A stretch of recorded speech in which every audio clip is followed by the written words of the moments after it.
میرے قابل قدر بزرگ دوستوں نوجوان ساتھی و عزیز بچوں، پردہ نشی خواتین اسلام، السلام علیکم ورحمۃ اللہ تعالیٰ وبرکاتہ۔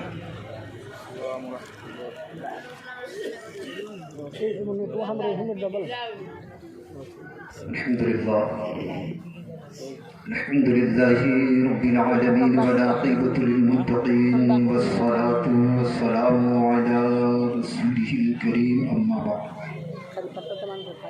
فأعوذ بالله من الشيطان الرجيم بسم الله الرحمن الرحيم كنا لباس لكم وأنتم لباس لهن آمنت بالله صدق الله مولانا العظيم وصدق بلغنا رسوله النبي الأمين المبين المتين المعين الكريم ونحن على ذلك لمن الشاهدين والشاكرين والحمد لله رب العالمين۔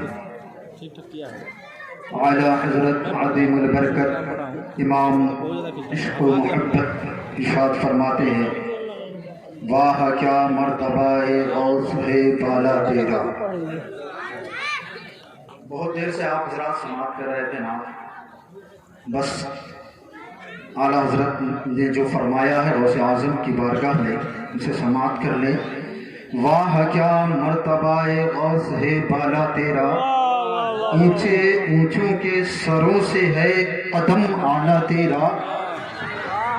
سر بھلا کیا کوئی جانے کہ ہے کیسا تیرا، سر بھلا کیا کوئی جانے کہ ہے کیسا تیرا، اولیاء ملتی ہے آنکھیں وہ ہے دلہا تیرا۔ اور مکتے کے اندر ارشاد فرماتے ہیں اعلیٰ حضرت مکتے کے اندر حضور غوث اعظم رضی اللہ تعالیٰ عنہ کی شان مقدسہ،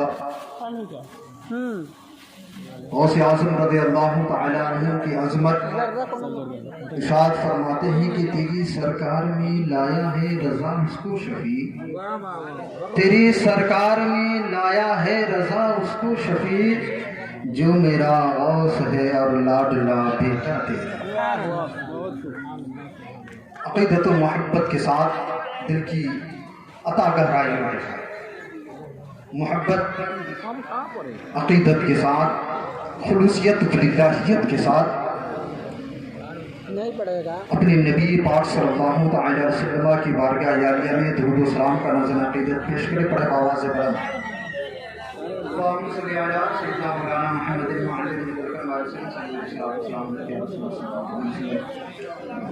بھائی، اگر بکری نہیں چرا رہے ہیں آپ لوگ تو وہاں سے اندر میں آ جائے، جگہ خالی ہے نا۔ اگر بکری چرانے کے لیے نہیں آئے ہیں تو جگہ خالی ہوئی، بچے کو سائڈ میں بھیج دیا گیا ہے، آگے آ سکتے ہیں۔ یہاں کچھ دیر کے لیے حضرت نے ماشاءاللہ نعت تو اتنا سنا دیا کہ دل گدگد ہو گیا، اور میں سوچ رہا تھا کہ حال نہ پوچھو دل کا کیسا ہوتا ہے۔ بولیں اگر آپ بولیں گے انشاءاللہ تبارک و تعالی میں کچھ بولنے کی کوشش کروں گا، ورنہ بہت جلدی ایسے بھی وقت ہو چکا ہے، ٹائم ختم ہے۔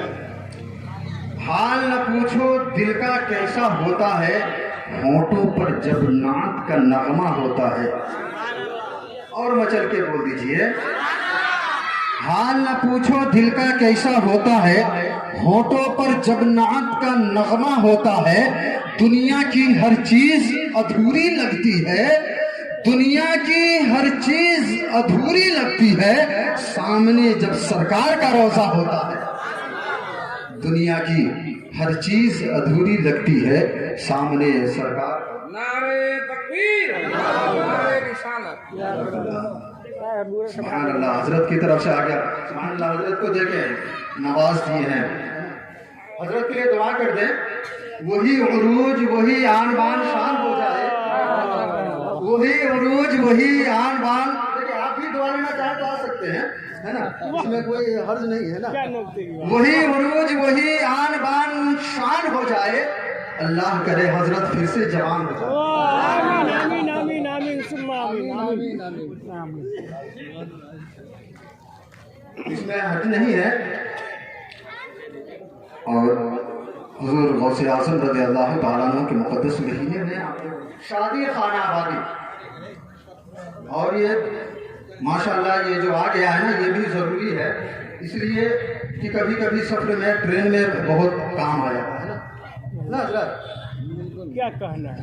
ایک مرتبہ کا واقعہ ہے کہ ریل گاڑی کے سفر میں ایک بھکاری بھی چڑھا، ہر کسی سے مانگتا وہ پاس میرے آ گیا، دھیرے سے اس نے کہا مجھ پہ کرم کیجئے، کھانا جا کے کھا سکوں، بس 20 روپیہ دیجیے، ہے نا۔ دھیرے سے میں نے کہا معاف کر دو تم ذرا، معاف کر دو، سنتے ہی وہ اس قدر جھلا گیا، بڑبڑاتا ہوا وہ پاس میرے آ گیا، ارے معاف کرتے کرتے تو برباد ہو کے رہ گیا، پھر سے چھوڑ دوں تو لاکھوں کا گھاٹا ہوگا۔ پھر دھیرے سے اس نے کہا بھوکے پہ کرم کیجئے، 20 روپیہ نہیں تو 3 روپیہ دیجیے۔ میں وہاں مجبور تھا، انکار ہی کرتا رہا، پریشان ہو کر کے وہ زور سے کہنے لگا 2 روپیہ بھی نہیں جب آپ کے پاس میں، آئیے پھر بھیک مانگے دونوں مل کے ساتھ میں۔ تو ایسا کبھی معاملہ ہو جاتا ہے نا، لیکن ماشاءاللہ اس کی بھی ضرورت تھی، اور حضرت کو ماشاءاللہ دیکھے چمکتا ہوا نورانی چہرہ، بوڑھا شیر بھی چمک رہا ہے یار، ہے نا، بوڑھا شیر بھی، شیر ضرور بوڑھا، عمر ضرور گھٹتی جا رہی ہے، لیکن آواز ماشاءاللہ دن بدن اللہ تعالیٰ اس آواز کے اندر ترقی عنایت کر رہا ہے، اور چہرہ دیکھے ماشاءاللہ وہ چمکتا ہوا۔ یہ تو شکر منائے آپ کہ یہ پھلوریا کی سرزمین چھپرا ضلع اور بہار میں پیدا ہوئے، اگر حضرت اگر لندن میں پیدا ہوا ہوتے نا تو ان کا فوٹو چمن پراش پہ آتا، ان کا فوٹو چمن پراش پہ آتا، دیکھ لیجیے چہرہ ماشاءاللہ حضرت تھوڑا سا چمن پراش پہ آتا اور لکھا ہوتا کھاؤ کام پہ لگ جاؤ۔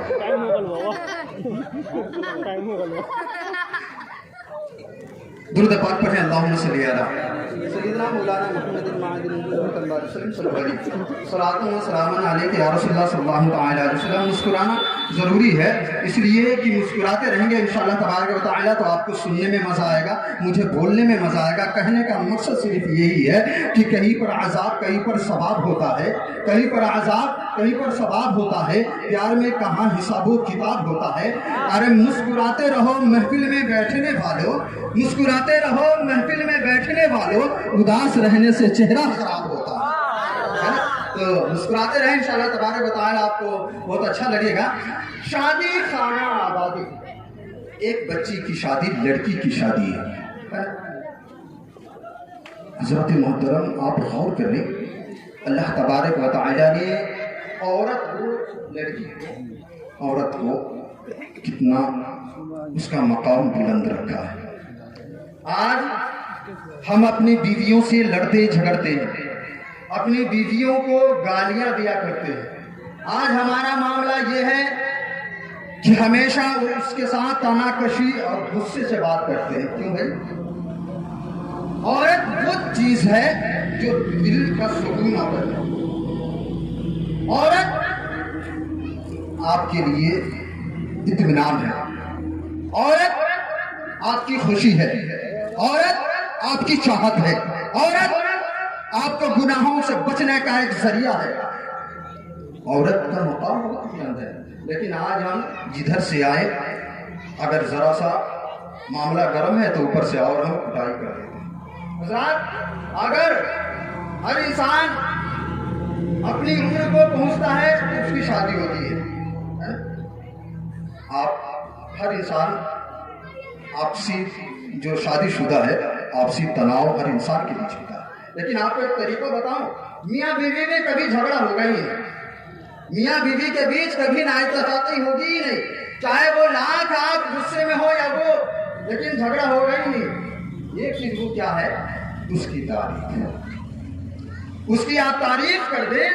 کوئی بھی کام کہیں سے بھی آئے آپ، اور اگر آپ کو ایسا خوف ہو، ایسا ڈر ہو کہ آج میاں بیوی میں جھگڑا ہوگا ہی، آپ آتے ہی سب سے پہلے اس کی تعریف کر دیں۔ دیکھیں نا، پھر تو پھول کے گلگلہ، ایک دم پھول کر کے گلگلا، پھر تو آپ کے لیے پانی بھی آ جائے گا، آپ کے ہاتھ پاؤں بھی دبا دے گی، گلے نہیں دبائے گی، ہاتھ پاؤں دبا دے گی، آپ کی خدمت بھی کرے گی، آپ کے پاس کھانا بھی لا کر کے دے گی، ہر وہ کام کرے گی، آپ کی خدمت گزاری کرے گی۔ شرط یہ ہے کہ اس کی آپ تعریف کا پھول باندھے۔ حضرات محترم، عورت بہت پیاری چیز ہے، عورت مارنے کی چیز نہیں ہے، عورت گالی دینے کی چیز نہیں ہے، عورت اتنی اچھی چیز ہے، عورت جو ہے وہ اتنی اچھی ہے، آپ کو بتاؤں حضرات محترم، آپ غور کریں، اللہ تبارک و تعالیٰ نے جب حضرت آدم علیہ نبینا علیہ السلام کو بنایا تو اللہ تعالیٰ نے انہیں جنت میں رہنے کا حکم دیا۔ آدم علیہ السلام کہاں رہے ہیں؟ جنت میں آدم علیہ نبی علیہ السلام رہ رہے ہیں۔ ہر انسان جنت کی خواہش کرتا ہے نا، اے اللہ نماز پڑھتے ہیں، اللہ میرے گناہوں کو معاف کر کے جنت الفردوس میں اے اللہ میری خطاؤں کو معاف کر۔ ہر انسان کی خواہش ہے، چاہے وہ مسلمان ہو یا غیر مسلم، کوئی جنت چاہتا ہے تو کوئی سورگ چاہتا ہے، جنت کی ہر کوئی خواہش کرتا ہے۔ کیوں؟ اس لیے کہ اللہ تبارک و تعالیٰ نے جنت کو بنایا ہی کچھ ایسے ہے، اللہ تعالیٰ نے جنت کو ایسا خوبصورت بنایا جس کا جواب نہیں، لیکن آدم علیہ نبی علیہ السلام ہے جسے جنت کے اندر رہنے کا حکم رب نے دے دیا ہے۔ اللہ تعالیٰ نے ارشاد فرمایا، اے آدم تم جنت کے اندر رہو، جنت کے باغ و بہار کا مزہ لو۔ اے آدم سنو تم جنت کے خوبصورت محلوں کا مزہ لو۔ اے آدم سنو تم جنت کے خوبصورت نہروں کا مزہ لو۔ اے آدم سنو تم جنت کے باغ و بہار کا مزہ لو۔ اے آدم سنو تم جنت کے باغیچوں کا مزہ لو، جنت کے پھل پھول کا تم اس کا خوشبو لو، تم پھل کو کھاؤ۔ اے آدم سنو، جنت کے اندر جہاں تم چاہو وہاں جا سکتے ہو، جہاں تم چاہو وہاں ٹہل سکتے ہو، جنت میں تمہیں پھول آ جاتی ہے۔ اے آدم سنو، تم جنت کے چپے میں جا سکتے ہو، کوئی تمہیں منع نہیں کرتا۔ آدم علیہ نبی علیہ السلام ہے کہ جنت کے باغیچوں کا لطف اٹھا رہے ہیں، جنت کے پھولوں کے خوشبو لے رہے ہیں۔ آدم علیہ نبینا علیہ السلام ہے جو جنت کے نہروں کا لطف اٹھا رہے ہیں۔ آدم علیہ نبینا علیہ السلام ہے جو جنت کے خوبصورت محلوں کا نظارہ کر رہے ہیں۔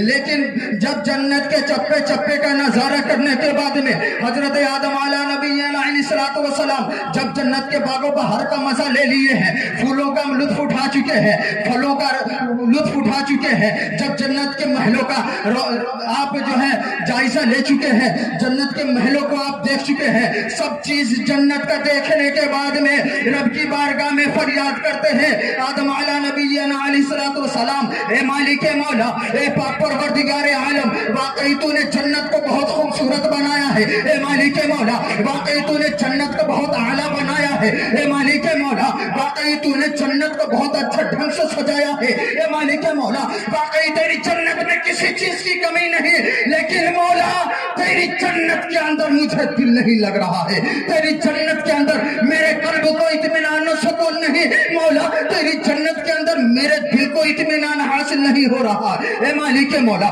تو کوئی ایسی شے بنا دے جس سے میں باتیں کر سکوں۔ اے مالک مولا، تو کوئی ایسی چیز بنا دے جس سے میں باتیں کر سکوں، وہ مجھ سے باتیں کرے، میں اس سے باتیں کروں، تاکہ میرا دل بہلے، اس کا دل بہلے۔ اے مالک مولا، تو کوئی ایسی شے بنا۔ تو اس جنت کے اندر جب فریاد کیا آدم علیہ نبینا علیہ السلام نے، تو رب نے حضرت آدم کے بائیں پسلی سے ماں حوا کو پیدا کیا۔ اور فرمایا آپ حضرات کہ عورت کی پیدائش کہاں ہے؟ جنت کے اندر۔ عورت کی پیدائش جنت کے اندر ہے، اور آدم علیہ السلام نے خواہش ظاہر کی کہ میں اس سے باتیں کر سکوں جس سے میرا دل بہلے۔ عورت حضرات آج ہم غور کریں، اور ہماری ماں بہنوں کا بھی وہی حال ہے، پیدائش تو ہوئی جنت کے اندر ماں حوا کی، لیکن ان کی بیٹیوں کا حال دیکھیں، ہم دیکھ سکتے ہیں کہ کیا حال ہے، کس انداز میں رہتے ہیں۔ حضرات محترم، آج کی ڈیٹ میں بہت ضروری ہے کہ ہم شریعت مطہرہ کو اپنائیں۔